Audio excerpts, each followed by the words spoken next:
Hello, Mark. How have you been? I've been great, thank you. So, I think people would be really interested in you, with your own Bannen Way that is so innovative and everything else you've done. So, can you share a little bit about yourself? Sure. I started my career in film business. I'm working my way up from PA, like a production assistant, through the art department and getting into doing props and art directing, production design, as well as then I started acting about 3 or 4 years after I started getting the business, and that led me to having getting an opportunity to work with a lot of people. That were some of my, some of the people I've always wanted to work with, like George Clooney or Brad Awesome. Pitt, and so when that process, it was also like I wanted to write and direct. I wanted to do other things than just be an actor, just where I More than showed up that. for the day. Exactly, not just to show Yeah. up for the 12 hours and do that, but to have some creative input. And Mhm. so that led me into writing some scripts and trying to get some projects created, and that and that led me to selling a show called The Bannen Way to Crackle and Sony. And from there, it's just, I really focused more on directing. That thing I starred in and wrote and produced, but this was, something that I had thought, well, let me just try it and see if this is what I'm supposed to be doing. And then that sort of led me into other stuff from there. What's interesting is you mentioned like you did several things that you wrote. Do you have like a snippet of maybe your first thing you ever wrote, like what it was about, maybe? Because I think people would find that really fun. That like, everybody starts somewhere, right? Yeah. Well, one of the short films that I wrote and directed was about a guy who is calling his best friend, asking if he's seen his wife, Oh, okay. A little and serious. says that she hasn't come home. And when he hangs up the phone, the best friend turns to the woman in bed with him and said, "It was your husband." And Oh my God. so it was about this infidelity, about the trust and broken trust and betrayal between these two friends, and obviously, husband and wife. And so at the end of the short, the husband calls back the friend after he's like a work friend, somebody Mhm. from work, and so he called back and says, hey, never mind, she just got home. Don't even sweat it.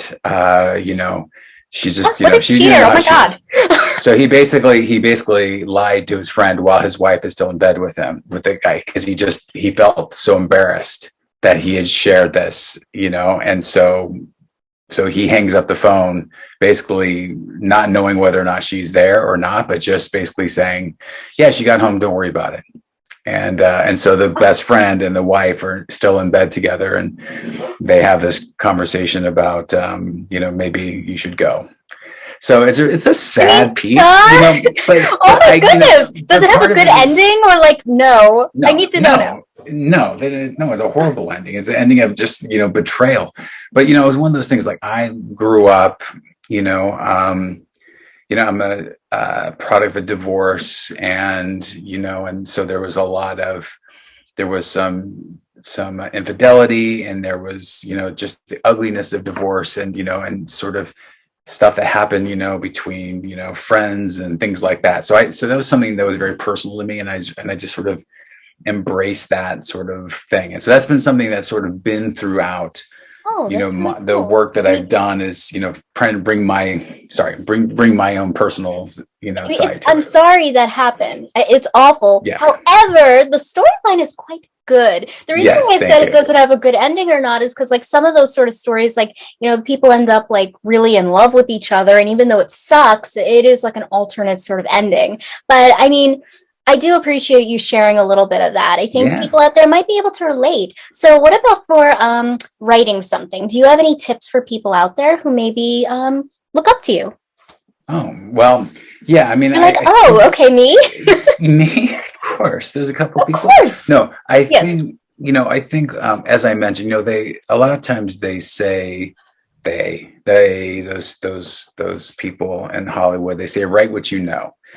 And I think there's some truth to that. And that's, so I think for myself, and I just mentioned this, is try to Yeah. infuse my writing with my own personal experiences, and and just seeing stuff through how I see through my eyes. And so when I say that, I also mean, you know, my experience is different than your experience, and your experience is different than the next person. And I think when we see movies and TV that really move us, even if it's somebody who's nothing like us, you know, whether their skin color or their background or, you know, sort of their belief system, when it's invested in like real storytelling, something that's really costing them something as a filmmaker or as a writer, then I'm leaning in and I'm learning something. And I think that's what, so as somebody, you know, who coaches writers and helps people, I just finished an 8-week session with one of my coaching clients, and she finished a half-hour pilot. It was very, very, you know, when she first started, she had this idea. And the more that we talked about it, I was like, I really want to get to like, why do you want to write this though? Why do you want to write this thing called, I can't tell you what it's called. And so as she started to, you know, answer these questions that I was asking her, became more and more personal. So then as she's writing the script, she would say, well, this happened with my mom, and this happened with my dad, and this happened with my ex, and this happened with this, and this thing actually happened. So originally she wasn't planning on doing as much of that. She thought, well, I had this idea when I was a 10-year-old that there's this woman and she's living this life in London. And I said, that's great. And I said, and I was bringing it with all the stuff that you want to be putting in there too. And so it became this very personal, very funny, because it was very personal, very funny story. And so I'm really excited for her. So it was really pushing for her to bring that stuff in. That sounds really awesome. I mean, I think write what you feel is also very important, because she wrote what she felt after you dug in there and like, you know, why are you really doing this project? Why should somebody go out and watch this project? You want somebody to feel something, learn something. So I think a lot of people find that very insightful. So speaking of projects upcoming, is there anything that we can potentially like that we could just like pluck from you, see like a little bit what you have coming up? Yeah, I'm actually in pre-production right now on a feature film that I'm directing. It's called Soulmates. Okay. And I can say that get into too tiny detail. It's about these two people that wake up handcuffed to each other. Oh, and okay. They find themselves trapped in a maze, and there's a matchmaker that's basically saying, hey, we're here to help you find your soulmate. And so through a series of different rooms that are like a game show, dating show kind of thing, they put these people through these like competitions that are life-threatening and threatening the lives of the people that they love.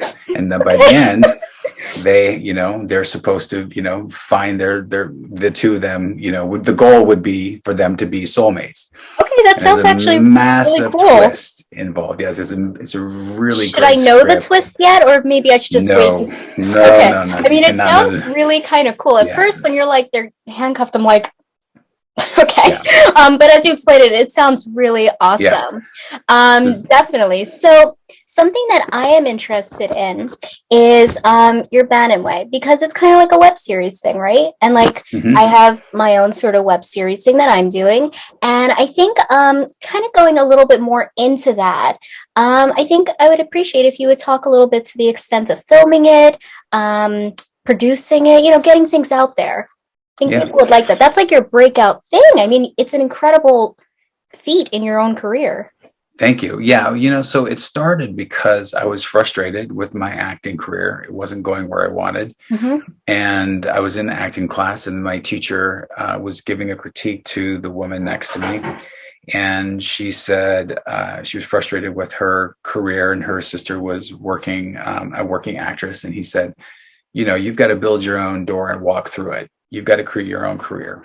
And so I went home that night and I wrote on my wall, today I stopped fighting. And I made a list because I was fighting how I thought it should go, which means I go to get an audition, I go for the audition, I get a call back, then I get the part and I do that. And since I wasn't getting auditions, then I couldn't get the part and be working. And kind of fighting yourself in a way. Yeah.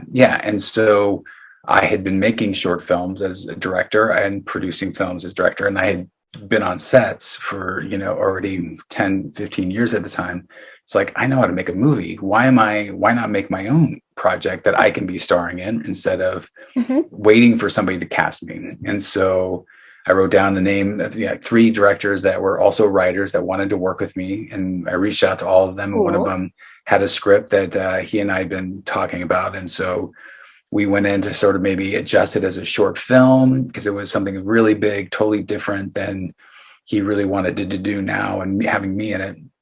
And so I ended up, suggesting that we do this, sort of a short film, maybe as a web series kind of thing. And we started basically creating every day for about 5 days a week for almost probably 7 months. We got together as much as we, if we had worked and stuff in between, but we got together and we created this show and we created the characters. And as we were doing it, we didn't know what a web series really was. This was early on. Yeah, in 2007, that part is interesting. It's like, what is it? Yeah, what is it? What does it look like? What are the lengths? Who's telling you what to do? It's not like film or television. And so what we sort of did is we sort of went backwards and said, well, we know how we could write a feature. And if we write a feature film, but we cut it up into, say, 10 to 20 different chapters, and we use a 3-act structure, we can do it where we've got basically, 4 episodes as the first act, 6 episodes as the second act, and 4 episodes third act. And then that allowed us to have basically, at that time, 14 episodes is what we were thinking about doing. And it gave us a structure. And so they were about 5 to 10 minutes an episode.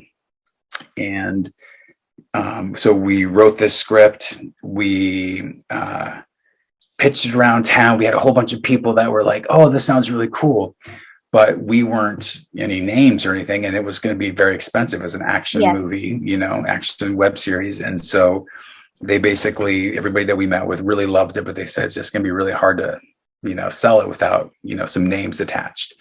So we were both depressed. I mean, throughout the time, one of us was up, one of us is down. And, but it came to this, it was like over Thanksgiving. I said, let's just make it. Let's make the first 2 episodes and see if we can't see what happens. Inspiring. We can use that. We have something. So we made that. We did 2 episodes, which it was about 10 minutes, I think, that we ended up with, cut a trailer out of that. And we used that as a sales tool. So it was a sort of pilot presentation and a sales tool. And we got it out to all these people. So all the people that passed now were interested because they could see it. It wasn't just an idea that reading a page and then seeing us talking about it. There was something that they could literally watch and go, oh, I see that. I'm either interested or not interested. Yeah. And so one of the people that had passed said, this is great. Like, can I pitch it to a couple places? And he did. And we ended up taking meetings, basically all the studios in town. We pitched it to everybody. And it was between Universal and Sony. And we ended up going with Sony and went with Crackle. And so we had done these 2 episodes and they wanted us to just continue on with that. But there was a SAG strike at the time and there was all this like sort of drama. So they said, we're just going to have you reshoot everything that you already had shot. How did you feel about that? You were fine with it? At first we were frustrated because we'd already shot it and we loved what it looked like. But at the same time, we also knew that we would have more money, Yeah, you just got a new deal, so it would be we had more money to do stuff. We would have more access to things and then we were going to have to recast, they told us, for some other people because they wanted some bigger names. And so those are things that were just sort of had to go with the flow. And when I say go with the flow, we were not going at the flow. It was so like hard to go like, wait, why are you changing this? What we have to do this? And, but we got through it and we ended up making it. And so the movie itself and the web series, we shot over, I think, 26 days. And we shot it in LA. We shot it almost all in Lacey Street Studios in downtown LA. And then we had a couple locations. And we basically used this whole studio, each different sets. We created different locations in there. And, all the limitations, you sort of just go, okay, cool, we'll make it work. We'll make it work this way. We'll make it work this way.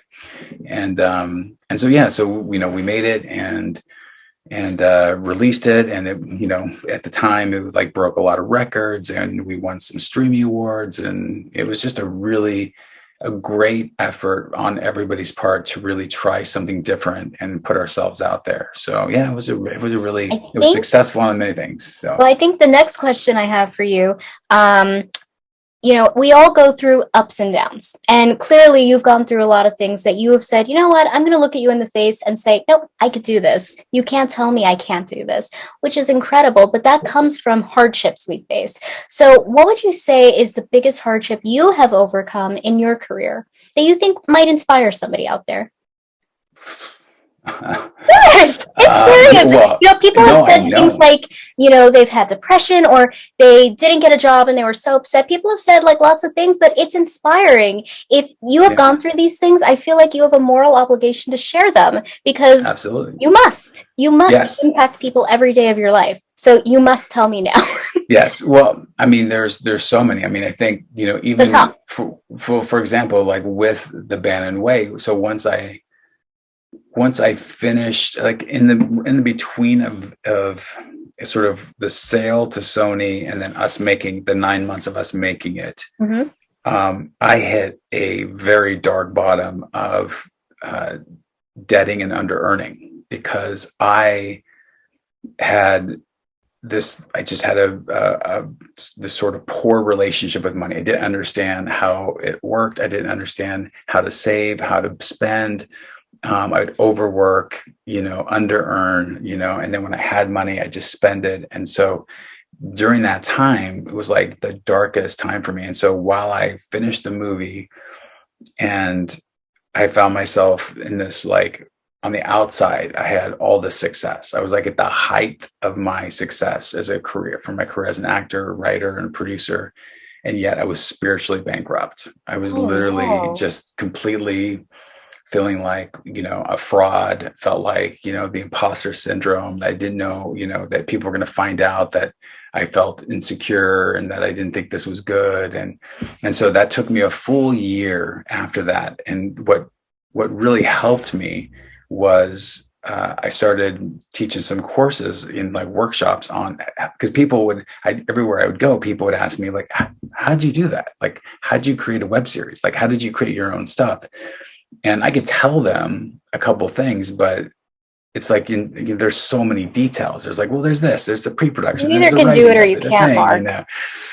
But yeah, definitely. But if you had some, just like me, you find ways, you get information and stuff. And so I end up helping these people. And through being of service, it took me out of my depression. It took me out of that place of feeling like I wasn't, it wasn't just about me. I was able to see that I could help other people create their own projects. You channeled yourself. Exactly. Really properly. That's really good. How do you think about mental health in Hollywood? Like, how do you think it's evolved? Because I think the conversation about this has totally expanded, as well it should. I mean, some days you have bad days, and that's okay too. I think that there's definitely, the studios and networks have taken a bigger part in, making sure that employees and crew people and even cast and stuff, have access to, sort of help for that way, for mental health and for addiction and things like that. I think that the sort of independent studios and stuff, it's not as much, but I think it starts at the top with those bigger people, the big ones that are having the responsibility to do that, and they have the funds to do that. But I think more and more, I mean, I think with recently IATSE, which is the big, union for the crew, they were really pushing for less hours because, I mean, most movies go anywhere from 12 to 14 hours a day, always. And, everybody else in the world, in the US works 8 hours. So that's like an extra 4 to 6 hours a day that we're working. And it's very challenging on your mental health. It's challenging on your family. I mean, even, my wife and I were talking about it. It's like when I go into work mode, I'm like this. Yeah. Like I'm creative. I'm in this creative mode. And so when I'm in the creative mode, I'm not present. And so it affects her, it affects my son. So those are things that can really affect, I think it's just me. I'm just working, I'm just working, and it can't really affect other people. My obsession with the movie, my obsession with perfection, my all that obsession, it affects everybody around me. And so like an alcoholic may think that their drinking is only affecting themselves, and they don't see how it's like affecting all the different people that they interact with, whether they're lying or whether they're hiding or whether they're not present, or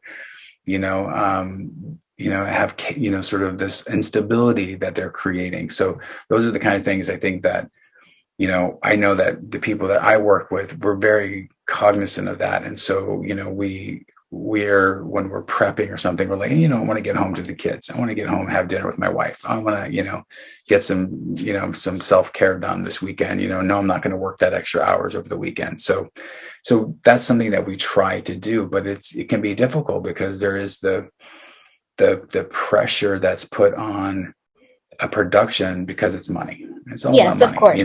They want to get it done. They want to turn it around. They want to finish it and sell it and then make some money, pay their rent, and go on to the next thing. And so that's what everybody's trying to do. I think it's a hard medium because, of course, money makes everything work. It keeps everything oiled and greased.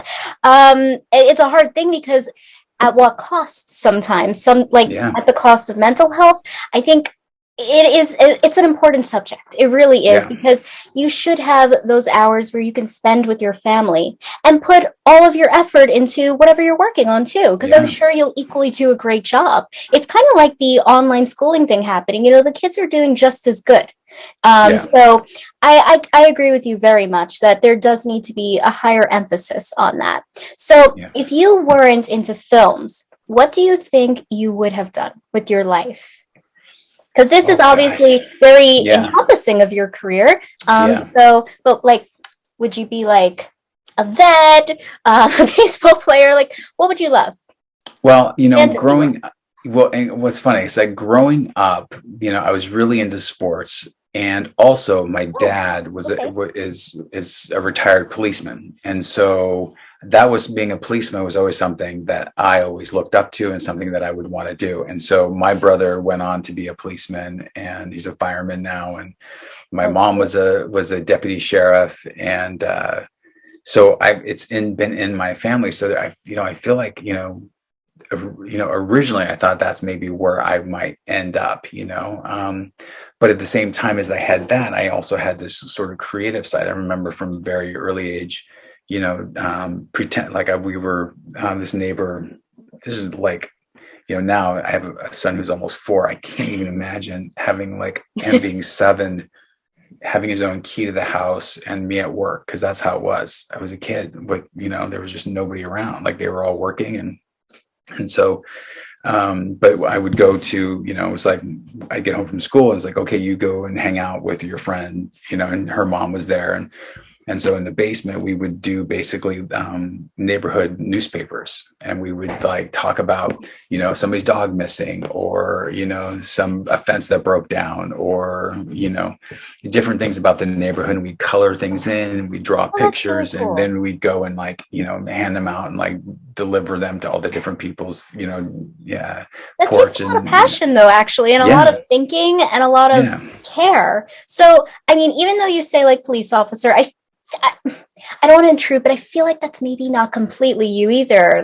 No. I mean, it's, it's funny because I think about it now, and it's the idea of, being, somebody that's going to protect people, as be that the policeman like that. That was sort of what my dad did, and it was always taking care of others. But now it's funny, as I just saw, the other day I saw a whole bunch of, policemen on motorcycles, and they look badass, and I was just there's a power thing also that they have, an authority. Their authority, and they are the ones with, protecting and, determining who's breaking the law. And there's some power in that, which it wasn't what I was thinking for myself when I wanted to do it. So that's something that doesn't really turn me on in terms of wanting that power, but instead, you know, my power comes from more my creativity. So being some more creative sent, you know, whether it was a writer or, you know, artist or something. I always wanted to be an architect when I was in like, you know, like for 3 or 4 years, I wanted to be an architect. I was like doing lots of drafting and stuff like that. What did you draft? What would be like houses? I'd like a huge, you know, Frank Lloyd Wright house. Awesome. A couple different buildings. But then I started to sort of this kind of lean into drinking and partying with friends. And, you know, so it was a tough time in my life. And so I sort of, you know, you're here now, though. You're here now. That's what's important. Exactly. What's important is that you overcame all that. You're here now. And even though that happened, you have accepted that and moved on. I think a lot of problems is that people don't accept that portion of their life, and they're never able to really move on from that. So you have mentioned that twice already. I don't know if it's okay to talk about that, but do you do any advocacy for people who maybe have had that patch in their life with drinking or? Yeah, absolutely. I mean, okay, so it's okay okay. Oh, absolutely. I'm very public about it, and you know, I've spoke, you know, worldwide about it. I've been on several panels and groups, and also my wife and I have a podcast called Secret Life, and our whole point of that is to just help, you know, people share their secrets, you know, break these sort of taboos on these things, you know, release the shame that we all carry about these things that we've done in the past, and see that you're not alone, and that other people have also gone through it and can get to the other side and have, you know, a meaningful relationship or a successful career or whatever it is. And that, you know, so we talk a lot about on the show about addictions and mental health, and you know, really wanting to, you know, create a space for people to share those stories and be able to identify and see that, you know, there's some solution out there. That's really important. I love that. Now, for your son, what career do you think he's leaning towards? Because you could tell when somebody's creative already. Yeah. He is very creative. He loves to draw.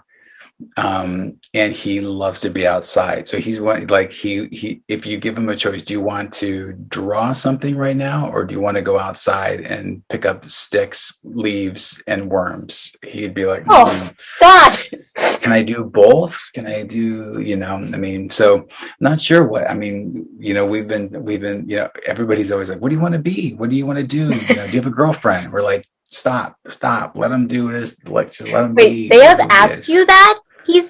They ask him, they go, what do you want to do? What do you want to be? You know, it's just like, oh my goodness. No, I was going to the extent, do we have like another like mini Gantt who's going to be like a director? That's all. Well, maybe one day, who knows?